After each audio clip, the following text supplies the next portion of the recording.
Assalamualaikum warahmatullahi wabarakatuh. Alhamdulillahirabbil alamin. Puji syukur atas kehadirat Allah Subhanahu wa taala yang telah memberikan kita nikmat sehat, nikmat iman dan nikmat Islam. Salawat dan salam senantiasa tercurahkan kepada baginda Nabi Muhammad sallallahu alaihi wasallam. Bapak, Ibu, karyawan, pengunjung, pasien yang dirahmati Allah Subhanahu wa taala. Pagi hari ini seperti biasa akan kami berikan sedikit tausiah dari Bina Rohani RSPKU Muhammadiyah Cepu. Semoga apa yang kami sampaikan ini bisa bermanfaat untuk semuanya, termasuk saya pribadi. Di dalam hadis yang diriwayatkan oleh Ibnu Majah dari Ummu Salamah berkata, ketika salam selesai dalam sholat subuh, Nabi Muhammad SAW mengucapkan, Allahumma inna nas'aluka ilman nafi'ah wa rizqan thayyibah wa amalan mutaqabbala.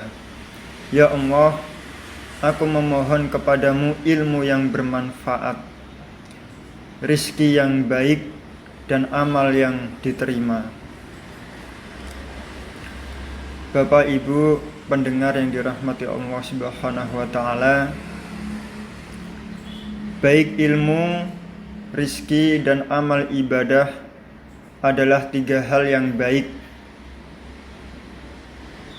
yang mendatangkan pahala untuk kita semua. Namun demikian, ketiga hal baik tersebut dapat juga mendatangkan keburukan kepada pemiliknya.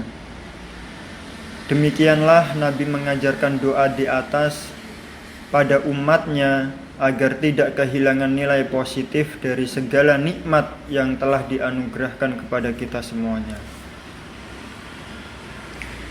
Yang pertama adalah permohonan untuk diberi ilmu yang bermanfaat. Ya, seperti doa pertama tadi, Allahumma inna nas'aluka ilman nafi'ah. Ya. Permohonan untuk diberi ilmu yang bermanfaat. Ilmu yang bermanfaat adalah ilmu yang digunakan di jalan Allah Subhanahu wa taala. Ilmu yang menyelamatkan pemiliknya juga orang di sekitarnya dari api neraka. Memberi cahaya kepada diri sendiri juga kepada orang lain dari kegelapan dan ketersesatan. Ia menyentuh ke dalam hati yang keras lagi dingin, menjadi lunak dan hangat. Perkataan seseorang yang berilmu menjadi hikmah bagi para pendengarnya, dan perbuatannya pun menjadi contoh yang baik pula untuk sekitarnya juga. Nah, permohonan yang pertama ini juga berarti perlindungan dari ilmu yang tidak bermanfaat, yakni ilmu yang digunakan untuk keberuntungan diri sendiri. Ya. Seorang yang berilmu memiliki potensi amat sangat besar untuk melakukan ibadah-ibadah yang tak dapat dilakukan orang awam. Namun juga berarti ia dapat melakukan kejahatan-kejahatan yang hanya dilakukan oleh orang yang ahli. Ya, seperti contoh orang yang koruptor yang sering muncul di berita televisi maupun koran maupun di media sosial yang lain adalah orang-orang berdasi dan berpendidikan tinggi, dan hanya dengan ilmu itulah korupsi bisa terjadi. Nabi menjelaskan ilmu yang tidak bermanfaat sebagaimana hadis riwayat Ibnu Majah dari Jabir bin Abdullah bahwa Nabi SAW bersabda, janganlah kalian mempelajari ilmu untuk mendapat para ulama, untuk mempelajari ilmu untuk mendebat para ulama, meremehkan orang-orang bodoh, menghiasi ria dalam majelis. Barang siapa melakukan hal demikian, maka baginya neraka. Maka dari itu kita dianjurkan untuk senantiasa atau selalu membaca doa agar senantiasa ilmu-ilmu kita bisa menjadi bermanfaat, khususnya untuk diri sendiri dan kepada orang lain. Yang kedua,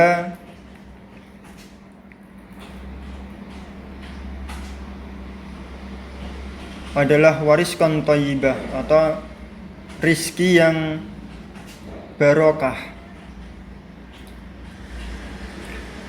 Adapun yang dimaksud rizki yang baik adalah rizki yang halal. Sebab rizki yang halal tersebut adalah rizki yang nantinya akan menyelamatkan di akhirat. Rizki itu disebut halal apabila didapat dengan cara yang baik dan bukan berasal dari zat yang haram. Ya.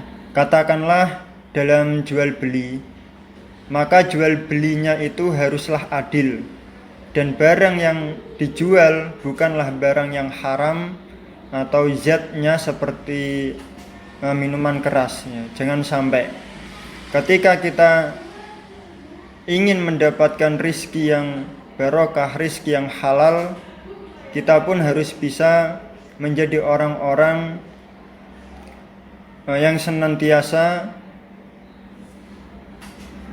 melakukan atau mencari rizki yang baik pula. Jangan sampai kita menjual barang-barang yang diharamkan oleh Allah, ya, seperti minuman keras dan lain sebagainya. Dan yang terakhir adalah, atau yang ketiga, permohonan agar amal ibadah kita diterima oleh Allah Subhanahu wa taala. Wa amalan mutaqabbala. Amal ibadah yang diterima adalah amal yang dikerjakan hanya karena untuk mendapat balasan dari Allah saja. Sedangkan setiap amal ibadah yang dimaksud selain kepada Allah tak akan mendapatkan balasan apapun di akhirat. Ia hanya akan mendapat balasan dari apa yang ia maksudkan selama hidup di dunia. Sedangkan di akhirat kelak termasuk orang yang bangkrut. Ia mengira telah mempersiapkan bekal yang banyak untuk akhirat, namun ternyata amal ibadahnya itu tak berbuat pahala. Ini peringatan buat kita semua bahwa amal ibadah yang selalu kita kerjakan, yang selalu kita laksanakan semata-mata ikhlas karena Allah Subhanahu wa taala. Jangan sampai kita menjadi orang-orang yang dimana ketika kita ingin melakukan kebaikan, ya, mengharap pujian dari orang lain. Ketika kita ingin beramal solih, kita ingin memberikan sebagian rizki kepada kita, maka niatkan karena Allah Subhanahu wa taala. Jangan sampai kita memberi kepada orang lain hanya untuk mendapat simpati dari orang lain. Nanti akan menjadi riya. Maka dari itu Allah selalu mengingatkan kepada kita untuk senantiasa memanjatkan doa supaya kita itu terhindar dari kejelekan-kejelekan. Ya, seperti yang sudah diajarkan Nabi, doa yang senantiasa dilakukannya dan diajarkan kepada kita semuanya, Allahumma inna nas'aluka ilman nafi'ah wa rizqan thayyibah wa amalan mutaqabbala. Ya, sehingga dengan doa tersebut semoga kita terhindar dari kejelekan-kejelekan, dari rizki yang tidak halal, terhindar dari ilmu-ilmu yang tidak bermanfaat, ya, dan terhindar juga dari ibadah-ibadah yang berbau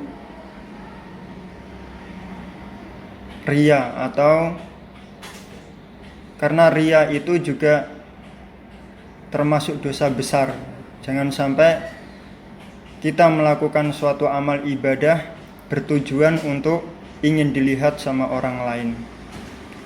Semoga sedikit yang kami sampaikan ini bisa bermanfaat untuk kita semuanya, dan semoga kita terhindar dari kejelekan-kejelekan, ya, dari perbuatan yang dilarang oleh Allah Subhanahu wa taala.